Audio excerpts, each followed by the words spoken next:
जय गुरु जी। शुक्राना गुरु जी। संगत जी, आप लोग सभी हमारे चैनल को सब्सक्राइब कीजिए, बेल आइकन को प्रेस कीजिए ताकि हमारी न्यू लेटेस्ट वीडियो की जानकारी आपको सबसे पहले प्राप्त हो। संगत जी, आज का सत्संग एक यूपी में रहने वाली आंटी जी का है। उनका सेकंड सत्संग है। वो सत्संग काफ़ी प्यारा है। किस तरह गुरु जी ने उनकी बेटी को लाइफ ब्लेस करी, किस तरह गुरु जी ने उनको संभाला और किस तरह आने वाले सभी संकटों से गुरु जी ने उनको मुक्ति दिलाई। गुरु जी का मन, गुरु जी की प्लानिंग तो सबको पता है, उनके अनुसार ही चलती है। हम तो बस अनुमान लगा देते हैं, बेसब्रा मन कर लेते हैं और गुरु जी को अनाप शनाप बातें कहने लग जाते हैं। संगत जी, हमें गुरु जी को ऐसे शब्द बिल्कुल नहीं कहने चाहिए, क्योंकि संगत जी, गुरु जी को भी बुरा लगता है। क्योंकि गुरु जी जब हमारे लिए अच्छी प्लानिंग कर रहे होते हैं और बीच में हम बार बार कुछ ना कुछ सोचते रहते हैं, क्योंकि गुरु जी हमारे मन की हर बात को जानते हैं। गुरु जी अंतर्यामी है, महाशिव हैं गुरु जी। और गुरु जी का शुक्राना करने का मतलब होता है संगत जी, संगत के साथ अपना सत्संग शेयर करना। जितने ज़्यादा आप सत्संग शेयर करोगे ना, उतने ज़्यादा आपको गुरु जी की ब्लेसिंग मिलेगी, उतनी ज़्यादा आपको तरक्की मिलेगी, उतने ज़्यादा गुरु जी आपसे जुड़ते चले जाओगे और आप गुरु जी से जुड़ते चले जाओगे। और ये कभी भी मन में नहीं लाना चाहिए कि हम गुरु जी के पास गए। गुरु जी जिसे चाहेंगे उसे ही बुलाएंगे, वरना कोई अपनी मर्जी से नहीं जा सकता। तो आज का सत्संग हम शुरू करते हैं। आज का सत्संग बहुत ही प्यारा सत्संग है, तो शुरू करते हैं। ओम नमः शिवाय, शिव जी सदा सहाय। ओम नमः शिवाय, गुरु जी सदा सहाय। संगत जी, मैं अपने घर का सत्संग शेयर करूंगी। सत्संग ऐसे है, मेरे पति जो कि बहुत ज़्यादा परेशान रहते हैं, काफ़ी ज़्यादा, मतलब वो मेरे से खुश नहीं हो पाते हैं कभी भी। मतलब हमेशा हमारी लड़ाई झगड़े, छोटी छोटी बातों पे इतनी इतनी बड़ी बड़ी लड़ाइयाँ हो जाती है घर में कि जिसका कोई वो नहीं। मेरे घर में शांति नाम की कोई चीज़ नहीं है, ना तो मन में शांति रहती ना दिमाग में, और लड़ाई झगड़े तो आए दिन होते रहते हैं। मेरे शादी से पहले भी मेरे अंकल बहुत ज़्यादा परेशान रहते थे। किसी ने इनके ऊपर ब्लैक मैजिक किया था, ब्लैक मैजिक के करके ये इतने परेशान रहते थे, इतने परेशान रहते थे।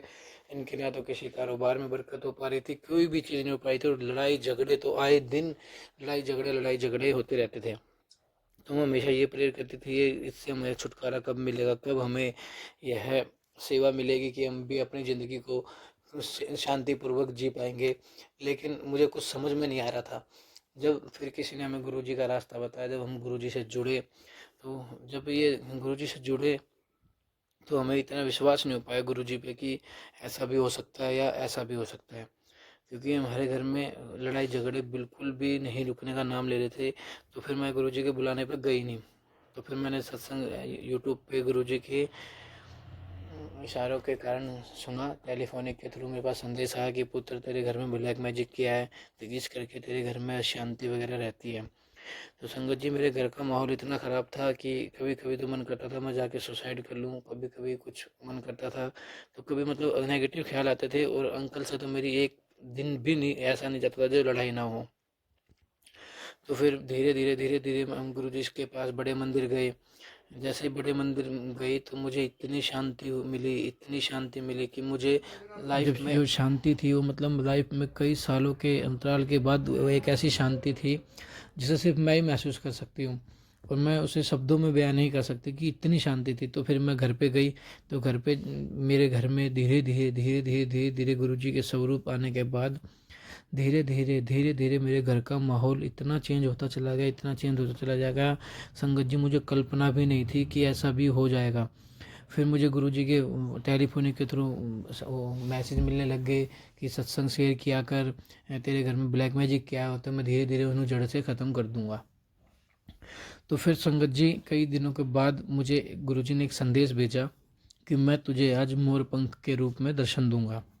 तो मैं बड़ी कन्फ्यूज़ हो गई कि मोर पंख, हमारे यहाँ तो आज तक मैंने मोर देखे ही नहीं हैं। और फिर इनके अंकल जी भी सुबह सुबह चले गए, तो मैं बोला गुरु जी आज तो आप दर्शन देने वाले थे, अंकल जी भी नहीं है, कोई नहीं है घर पे, तो आप दर्शन कैसे दोगे।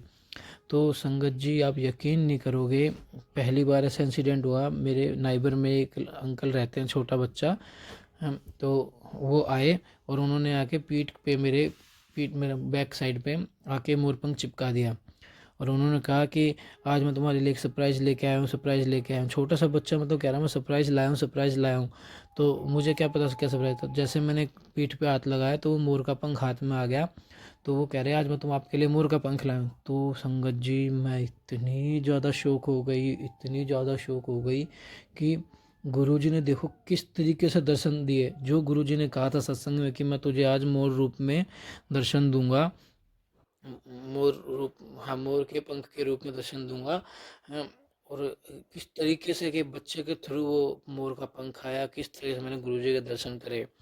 तो इस बात से मैं इतनी शौक हो गई, मतलब मेरा दिमाग पूरा हिल गया कि गुरुजी तो कुछ भी कर सकते हैं। मेरे घर का जो ब्लैक मैजिक वगैरह है तो बहुत छोटी चीज़ है गुरुजी के लिए।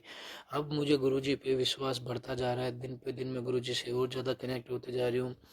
सत्संग तो बहुत सारे हैं पर धीरे धीरे मैं शेयर करूँगी, क्योंकि गुरुजी ने अब मुझे आदेश दिया है कि सत्संग कर, हैं ते सेवा ले, मतलब सत्संग शेयर कर और सेवा कर पा। तो मैं धीरे धीरे सत्संग को शेयर करते जा रही हूँ। ठीक है गुरु संगत जी। और सब कुछ मेरे घर में अब नॉर्मल हो गया है, मतलब इतना तो है कि 80% मेरे घर में सब चीज़ें नॉर्मल हो चुकी हैं।